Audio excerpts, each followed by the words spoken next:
नमस्कार, मैं डॉक्टर आशाराम भार्गव। आज हम बिहारी के पदों की व्याख्या करेंगे। जैसा कि आप सभी जानते हैं, बिहारी रीतिकाल के रीतिसिद्ध काव्यधारा के कवि थे।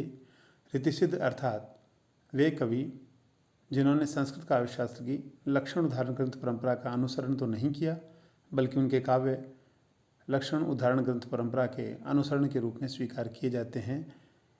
बिहारी के काव्य में यह परंपरा स्वतः सिद्ध हुई, इसीलिए इन्हें रीतिसिद्ध कवि कहा जाता है। संस्कृत काव्यशास्त्र से चली आ रही लक्षण उदाहरण अर्थात रस, छंद, अलंकार, नायक नायिका भेद की लक्षणों और उदाहरणों की जो परंपरा रीतिकाल तक आ रही थी, उस परंपरा का बिहारी ने अनुसरण नहीं किया, बल्कि इनका काव्य उस परंपरा के अनुसरण के रूप में, उस परंपरा के उदाहरण ग्रंथ के रूप में माना जा सकता है। बिहारी ने भक्ति, नीति और श्रृंगार के पद रचे। इनकी रचना का नाम बिहारी सतसई है। जैसा कि नाम से जाहिर है, सतसई अर्थात 700। बिहारी ने इसमें 713 दोहों की रचना की थी। न केवल भक्ति, नीति, श्रृंगार, बल्कि बिहारी ने अपने आश्रयदाता राजाओं को समय समय पर कर्तव्यों के प्रति जागरूक भी किया है। यहाँ हम बिहारी के 1 से 5 पदों की व्याख्या करेंगे। पहला पद, मेरी भवबाधा हरो राधा नागरी सोई, जातन की झाई परे श्याम हरित द्युति होई। यह पद बिहारी का भक्ति संबंधी पद है और इस पद में वह राधा की स्तुति करते हैं। राधा की भक्ति करते हुए कहते हैं कि हे राधा नागरी। राधा नागरी अर्थात राधा, नागरी अर्थात श्रेष्ठ स्त्री। वही श्रेष्ठ स्त्री, वही श्रेष्ठ राधा जी, मेरी भव बाधा हरो। मेरी भव बाधा मतलब संसार की बाधाओं का हरण करो। अब वही राधा, कौन राधा? वही राधा जा तन की, जिनके शरीर की झाई परे, छाया पड़ने मात्र से श्याम श्री कृष्ण भगवान हरित द्युति होई, हरित द्युति के हो जाते हैं, जिनकी चमक बढ़ जाती है, जिनकी आभा बढ़ जाती है। इस पद की व्याख्या करते समय विद्वानों ने इसमें श्लेष अलंकार माना। उनके अनुसार श्याम हरिद्युति होए के कई अर्थ हैं। कुछ विद्वानों ने श्याम के हरे हो जाने को आधार मानकर कहा। उनके अनुसार श्याम का रंग नीला है, राधा का रंग गोरा या पीला है, और ये दोनों रंग जब मिलते हैं तो हरा बनता है। तो इस दृष्टि से श्याम हरे हो जाते हैं। दूसरा, ये हरे का अर्थ होता है प्रसन्न होना। राधा की छाया मात्र से श्याम प्रसन्न हो जाते हैं, श्याम आनंदित होते हैं। तो यहाँ कवि का कहने का तात्पर्य यह है कि हे राधा, वह श्रेष्ठ राधा जिनके शरीर की छाया मात्र से श्री कृष्ण हरे हो जाते हैं, प्रसन्न हो जाते हैं, वह राधा मेरी भव बाधा अर्थात मेरे संसार की इन बाधाओं का हरण करे, इन बाधाओं का नाश करे। इस पद में, जैसा कि आप सभी जानते हैं, बिहारी ने दोहों की रचना की थी। दोहा एक मात्रिक छंद है जिसमें 4 चरण होते हैं। पहले तीसरे चरण में 13 मात्राएं और दूसरे चौथे चरण में 11-11 मात्राएं होती है। मेरी भवबाधा हरो में 13 मात्राएं हैं। इस दृष्टि से यह दोहा छंद है। बिहारी के पदों की भाषा ब्रज भाषा है। इस पद में श्लेष अलंकार दृष्टिगोचर होता है। बिहारी के दूसरा पद में उन्होंने लिखा, मोर मुकुट कटिकाछनी कर मुरली उर्माल, यही बानक मोह मन बसो सदा बिहारी लाल। इस पद में वे श्री कृष्ण की स्तुति करते हैं। उनकी स्तुति करते हुए कहते हैं, उन्होंने यहाँ श्री कृष्ण के बाल रूप की स्तुति की है। वे उस बाल रूप को मन में बसा लेना चाहते हैं, इसलिए कहते हैं मोर मुकुट अर्थात जिनके सर पर मोर का मुकुट है, कटी काछनी जिसकी कमर पर पीताम्बर की काछनी पहनी है, कर मुरली जिसके हाथ में मुरली है, उर्माल और जिसके हृदय पर माला है, वह माला वैजयंती माला है। यही बानक और यही स्वरूप, बानक माने स्वरूप, मोह मन बसो मेरे मन में बसता है सदा बिहारी लाल। बिहारी लाल कहते हैं कि यही बालक, यही स्वरूप सदा मेरे मन में बसे। यहाँ बिहारी लाल का अर्थ श्री कृष्ण भगवान भी है और बिहारी ने अपना नाम भी दिया है, इस दृष्टि से श्लेष अलंकार है।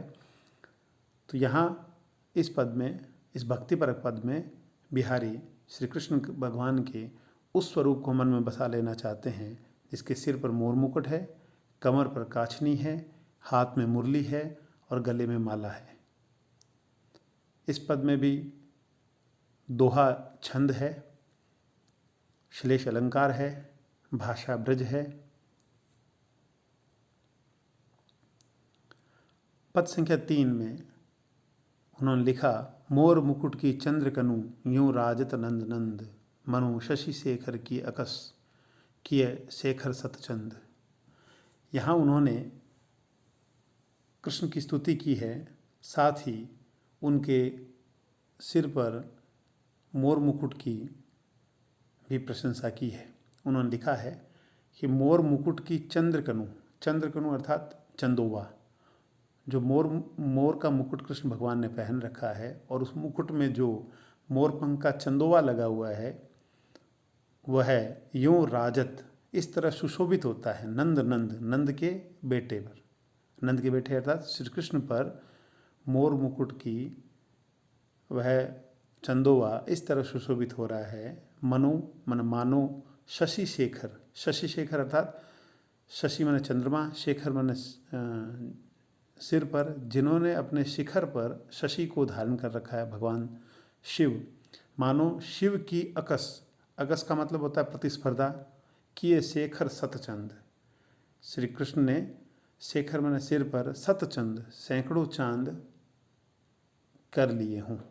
तात्पर्य यह है, शिव के सिर पर एक चांद है, वह शशि शेखर है, जबकि कृष्ण ने प्रतिस्पर्धा में अपने सिर पर मुकुट के रूप में सैकड़ों चांद लगा लिए हैं।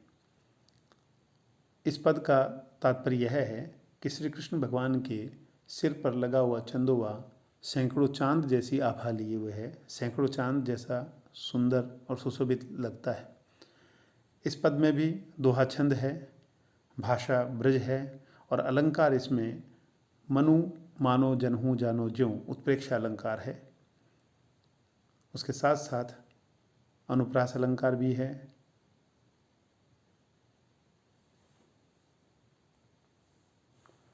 पद संख्या 4 में बिहारी ने लिखा, सोहत ओढ़े पीत पट श्याम सलोने गात, मनो नीलमणि शैल पर आतप पर्यो प्रभात।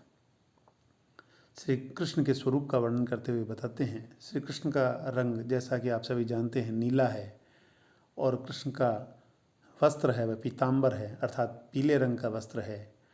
इसी को आधार मानकर बिहारी ने कल्पना की है और कल्पना इस प्रकार है कि सोहत ओढ़े पीत पट, सोहत मने शोभायमान हो रहे हैं, ओढ़े मने पहने हुए ओढ़े हुए, पीत मने पीला, पट मने वस्त्र, श्याम मने श्री कृष्ण, सलोने गात, सोलन मने सलोने, लोने मन लावण्यमय, सुंदर, गात मन शरीर। श्री श्याम ने अपने सुंदर शरीर पर पीतपट ओढ़ रखा है, वो इस प्रकार सुशोभित हो रहा है जैसे मनो अर्थात मानो नीलमणि शैल पर अर्थात नीलम का कोई पर्वत हो, उस पर आतप पर्यो प्रभात, प्रभात माने सुबह सुबह का, आतप माने धूप पड़ी हो। जैसे सूर्य उगते समय पीले रंग का होता है और वह नीलमणि अर्थात नीलम के पर्वत पर उसकी चमक पड़ती है, उसी प्रकार भगवान कृष्ण के शरीर पर ओढ़ा हुआ पीला वस्त्र सुशोभित हो रहा है। यहाँ विचारणीय यह है कि कृष्ण के स्वरूप को नीलमणि से तुलना की गई है, वहीं दूसरी तरफ कृष्ण के देह को शैल अर्थात पर्वत के समान माना गया है। सोहत ओढ़े पीतपट, श्री कृष्ण पीले वस्त्र पहने उसी प्रकार सुशोभित हो रहे हैं। मनो नीलमणि शैल पर आतप पर्यो प्रभात, जैसे सुबह सुबह का सूर्य की जो चमक है, जो पीले रंग की चमक होती है, वह पढ़ने से नीलमणि शैल चमक उठता है, उसकी आभा और सुशोभित हो जाती है। उसी प्रकार श्री कृष्ण जब पीताम्बर पहनते हैं तो उनकी शोभा और बढ़ जाती है। यहाँ दोहा छंद है, भाषा ब्रज है और मनो उत्प्रेक्ष अलंकार है मनो शब्द में। गात और प्रभात जो तुक मिल रहे हैं उसमें अनुप्रास अलंकार है, उसके साथ साथ उपमा अलंकार भी है। पद संख्या 5 में बिहारी ने लिखा कि तजी तीरथ हरि राधिका तन दुति करी अनुराग, जिहि ब्रज केलि नुकुंज मग पग पग होत प्रयाग। यहाँ बिहारी श्री कृष्ण और राधा की स्तुति करने का आह्वान कर रहे हैं। श्री कृष्ण और राधा के चरणों को जहाँ जहाँ पड़े उस ब्रज के गलियाँ, उनके वन वही तीर्थ के समान है। अन्य तीर्थों को त्यागने या तजने के लिए कहते हुए बिहारी कहते हैं तजी तीर्थ, तमाम तीर्थों को त्याग दो। तीर्थ त्याग दें, फिर भक्ति कैसे करें? हरि राधिका, श्री कृष्ण और राधिका के तन शरीर की द्युति अर्थात चमक, आभा करी अनुराग, उनमें अनुराग करिए। अनुराग अर्थात प्रेम, राग अर्थात प्रेम, अनु माने अनुसरण, प्रेम का अनुसरण करना अर्थात प्रेम करना। वे कहते हैं कि तजी तीर्थ, तीर्थों को त्याग दो और हरि राधिका तन द्युति, राधा और कृष्ण के शरीर की आभा में करें अनुराग, उसमें अनुराग करिए, उससे प्रेम करिए। उसके साथ साथ वे कहते हैं जिन्होंने ब्रज मंडल में केली क्रीड़ाएँ की, निकुंज वन में, मग रास्ते में, पग पग होत प्रयाग, जहाँ श्री राधा और कृष्ण के चरण कमल पड़े, जहाँ इन्होंने क्रीड़ाएँ की, उस ब्रज मंडल के रास्ते, गलियाँ, वन वो पग पग प्रयाग के समान है, अर्थात प्रयाग से भी बढ़कर तीर्थ है वह। इस प्रकार बिहारी इस पद में भी श्री कृष्ण और राधिका की स्तुति करते हैं। यह भी उनका भक्तिपरक पद है। यहाँ भी छंद दोहा ही है, भाषा ब्रज है। इसके साथ साथ इन्होंने अनुप्रास अलंकार का प्रयोग किया है। हरि राधिका तन द्युति सामासिक शब्दावली का प्रयोग किया है। इस प्रकार विद्वानों ने सही कहा है कि बिहारी के पद गागर में सागर भरने के समान है। विद्वानों ने यह भी सही कहा है कि सतसैया के दोहरे जो नावक के तीर, देखन में छोटे लगे घाव करे गंभीर, या भाव भरे गंभीर। दोनों ही बातें इनके लिए उचित प्रतीत होती है। धन्यवाद।